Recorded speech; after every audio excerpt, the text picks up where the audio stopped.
Alah, boh. Humanity above religion, atau maksud gampangnya diistilahkan dengan humanitas di atas agama. Sebelumnya, apa dulur udah pernah dengar istilah ini? Mungkin kalau dulur termasuk pemuda tersesat, tahulah ya. Jadi istilah ini merupakan jargon yang mungkin mulai banyak didengar di kalangan kita karena dipromosikan oleh sepasang komedian Coki Pardede dan Tretan Muslim. Berawal dari pemikiran bahwa semakin berkembangnya zaman, maka variasi di dunia akan semakin banyak. Sehingga dengan adanya jargon ini, kita dapat mengedepankan kemanusiaan demi perdamaian antar perbedaan, salah satunya perbedaan agama. Banyak yang menyetujui slogan atau jargon ini karena seperti yang sekarang kita ketahui, bahwa banyak orang beragama tapi berperilaku anarkis, rasis, gemar mencari kesalahan dari lawan kepentingannya, dan lain sebagainya. Tapi meskipun banyak yang setuju dengan jargon humanity above religion, banyak juga yang tidak setuju atau tidak terima. Karena mereka beranggapan kalau jargon ini menomorduakan agama setelah humanitas. Jadi, mana nih yang benar? Langsung kita bahas satu-satu mulai bab berikut. Humanity, humanitas, kemanusiaan. Aduh, ini istilah yang kompleks banget sih. Oke lah, kita bahas sedikit. Karena humanity itu bahasa Inggris, kita pakai bahasa Indonesianya aja, yaitu humanitas atau kemanusiaan. Menurut KBBI, humanitas itu kodrat manusia atau peri kemanusiaan. Kalau kemanusiaan itu perihal manusia atau sifat-sifat manusia. Jadi kalau kita pahami sampai sini saja, kemanusiaan itu dibagi menjadi dua, yaitu ada yang baik dan ada yang buruk. Aktualisasi dari kemanusiaan juga dibagi menjadi dua, yaitu ke diri sendiri sebagai manusia dan ke yang lain, seperti ke sesama manusia, binatang, tumbuhan, dan makhluk yang lain. Supaya kemanusiaan dapat diaktualisasi dengan baik, perlu adanya aturan-aturan atau norma-norma yang disepakati bersama, seperti norma kesusilaan, norma hukum, dan norma agama.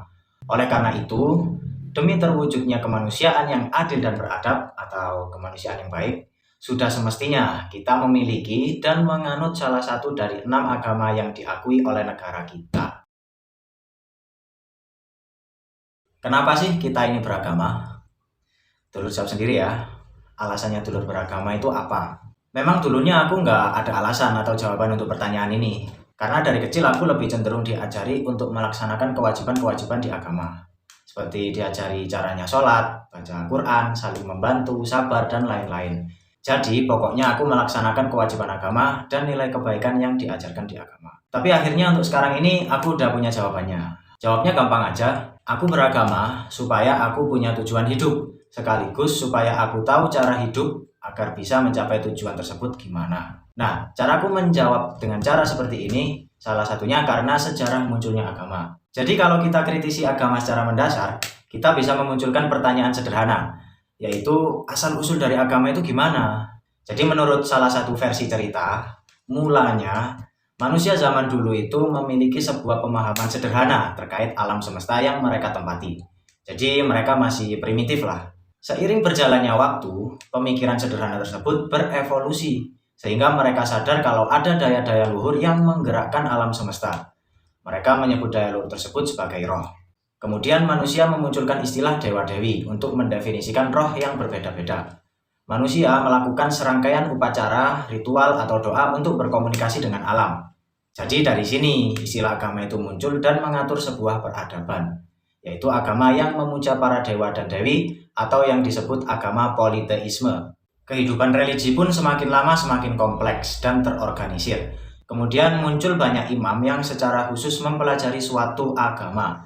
Agama pun menjadi kekuatan pokok dalam peradaban. Hampir semua manusia memeluk agama, sebab kala itu hanya agamalah yang mampu memberikan penjelasan mengenai cara alam bekerja, menjelaskan kehidupan dan kematian, serta menciptakan aturan-aturan moral dalam masyarakat.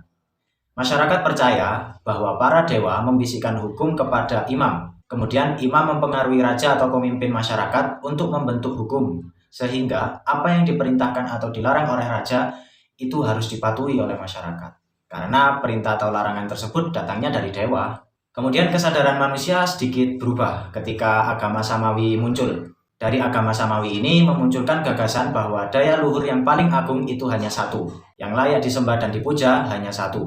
Kepercayaan satu Tuhan ini dinamai dengan monoteisme. Agama Samawi inilah yang sampai sekarang menjadi agama yang paling banyak dianut oleh manusia karena nilai-nilai ajarannya yang dianggap masih relevan.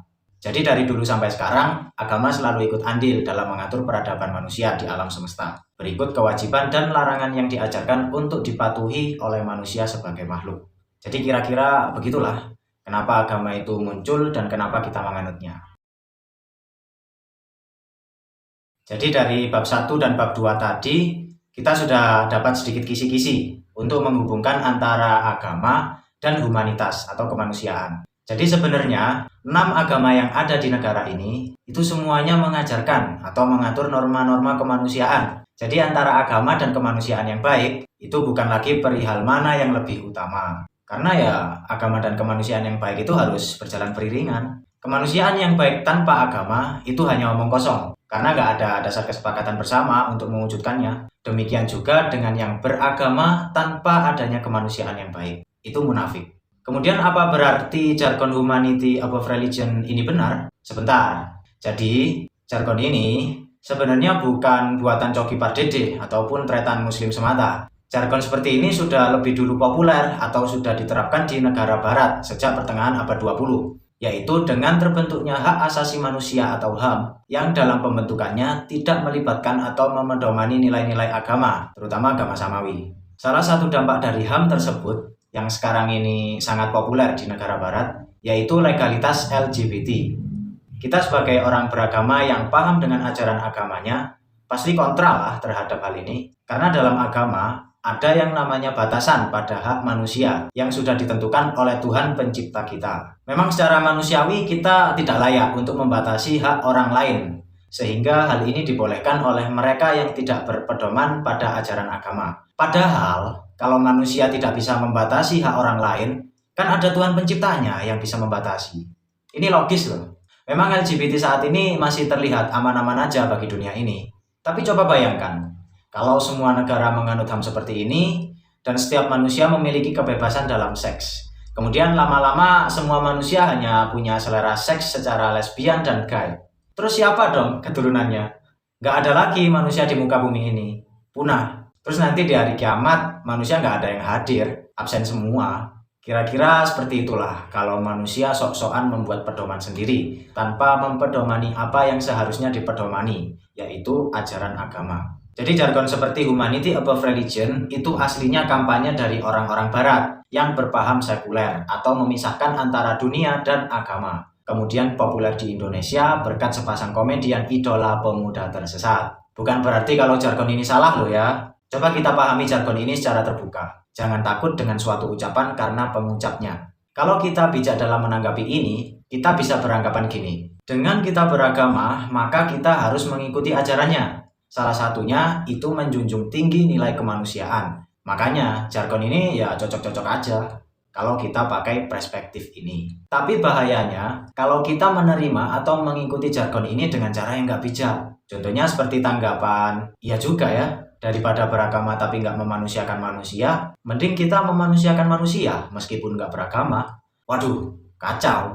Bisa-bisa kita hancur secara nggak langsung. Lama-lama telanjang boleh, mabuk-mabukan dilegalkan, pembunuh tidak dihukum mati, dan sebagainya. Jadi ayolah berpikir lebih terbuka lagi, pahami ajaran-ajaran agama kita. Memang dari dulu sampai nanti, pasti ada kok manusia beragama yang memberikan kesan buruk di dunia ini. Bukan karena ajaran agamanya yang keliru loh ya, manusianya aja yang emang nggak paham atau mengikuti ajarannya. Kita patut bersyukur karena kita terlahir beragama dari orang tua kita. Kita nggak perlu lagi mencari pedoman kebenaran. Jadi kita tinggal memahami ajaran agama dan mengaktualisasikannya di kehidupan sehari-hari. Akhir kata dari bab ini, aku kasih tes buat dulur. Ada 3 pilihan kelompok untuk kita ikuti sebagai manusia. Pertama, kelompok yang mementingkan kebaikan sesama manusia, tapi tidak melaksanakan kewajiban dan ajaran hidup yang lain dari agama, bahkan tidak beragama. Yang kedua, kelompok yang melaksanakan kewajiban agama dan mengaktualisasikan kepada sesama manusia sesuka hatinya, atau mengatasnamakan agama sebagai kepentingannya. Kelompok yang terakhir, beragama, serta memahami atau mengikuti kewajiban dan ajarannya. Silakan dipilih, gratis dan free ongkir. Sebenarnya jargon yang kita bahas sekarang ini nggak terlalu penting dan nggak sampai menjadi kontroversi kalau kita bijak. Tapi nggak apa-apa lah, semoga video ini bisa menjadi wawasan untuk bekal mewawas diri kita. Tetap berpikir bahwa kebenaran itu bisa datang dari manapun, supaya kita bisa terus maju dengan aktualisasinya. Dan nggak mumet terus-terusan memikirkan pihak mana yang benar. Nggak perlu kita sibuk ngobrolin ini terus, karena yang penting aktualisasinya. Semoga kita menjadi lebih bijaksana dan bukan termasuk manusia yang omong kosong ataupun manusia yang munafik. Sekian, terima kasih.